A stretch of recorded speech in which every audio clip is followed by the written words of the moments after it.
Xe tải bấm không được, cho số lại cái này qua cầu Dốc Ruộng kẹt xe tải á. Ở ngoài Củ Chiên nè.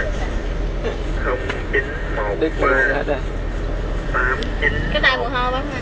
175 giờ nó cầm bao nhiêu? 0913 891 Gửi nha. 175.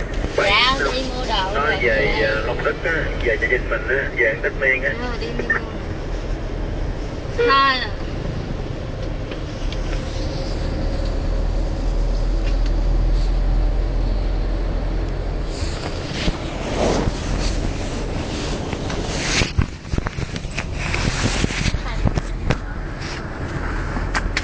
Rồi.